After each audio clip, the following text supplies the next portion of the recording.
สวัสดีทุกท่านเนาะวันนี้เขาจะมาสอนวิธีเปิดบัญชี MT5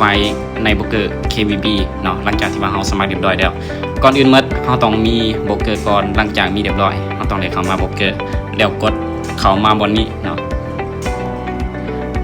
สำหรับทุกคนที่ว่า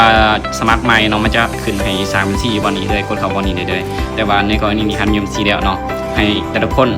กดมาอยู่ที่ดูบัญชีทั้งหมดนะสำหรับบัญชีใหม่ก็สามารถกดตามทันได้เลยกดเข้าบอลดูบัญชีทั้งหมดเดี๋ยวมันจะมีคำว่าสร้างบัญชีให้เรากดไปเลยหลังจากที่ว่าเรากดเข้ามาเรียบร้อยแล้วเนาะให้เรามาสังเกตว่าแพลตฟอร์มนี้เราสามารถเลือกได้ว่าเราจะเลือกเป็น MT4 ด้วย MT5 เนาะเช่นตัวอย่างว่าในกรณีนี้เราจะเลือกเป็น MT5 เนาะหลังจากที่ว่าเราเลือกแพลตฟอร์มสำเร็จเรียบร้อยแล้วเนาะให้เรามาเลือกประเภทบัญชีของเราที่ว่าเราต้องการเปิดเช่นตัวอย่างว่าตัวนี้เขาจะเปิดเป็น USDT เนาะหรือว่า USD ให้เรามาเลือกเป็นClassic Account เนาะหรือใครที่ว่าจะเลือกเป็นเส้นเนาะหรือว่า USD ให้เขามาเลือกเป็นเส้น Account นี้แต่ว่าตัวอย่างนี้อาจจะเลือกเป็นUSD เนาะหรือว่า Classic Account เนาะ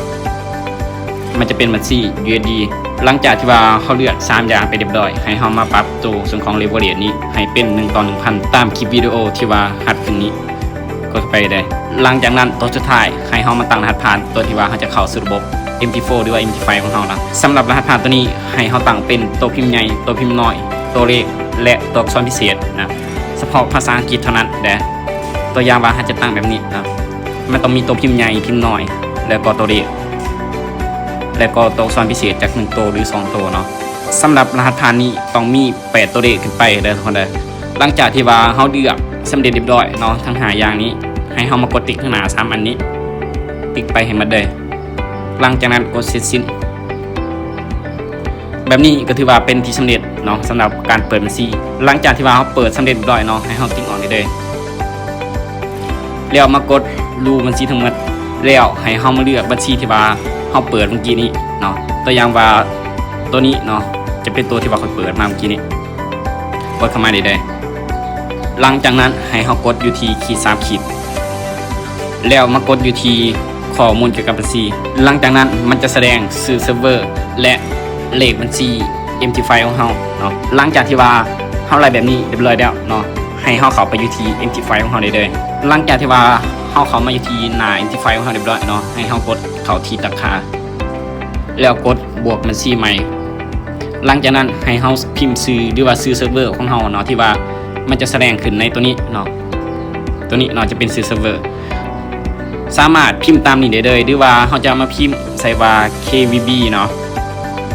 แล้วก็เสิร์ชแล้วมันจะขึ้นมาให้เขามาเลือกตัวแรกนี้หลังจากนั้นให้เขามาใส่เลขหนังสือเขาใส่ที่ว่ามันแสดงในหน้าเมื่อกี้นี้เนาะจะเป็นตัวนี้เลย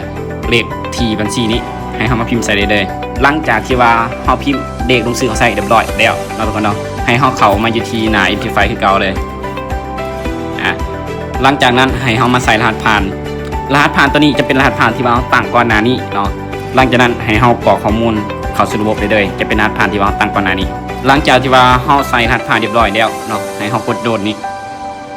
หลังจากนี้ก็ถือว่าเป็นที่สำเร็จเนาะสำหรับการเปิดบัญชีใน MT4 หรือ MT5 ในโบรกเกอร์ KVB เนาะทุกคนสามารถเฮ็ดตามได้เลยสำหรับ MT4 แม่นขายคือกันเลยเนาะเพียงแต่ว่าเราจะใส่ MT4 แล้วกับ MT5 ขอบใจทุกท่านที่ว่าเบิ่งคลิปจนจบคลิปวิดีโอหน้าเราจะมาพบกันใหม่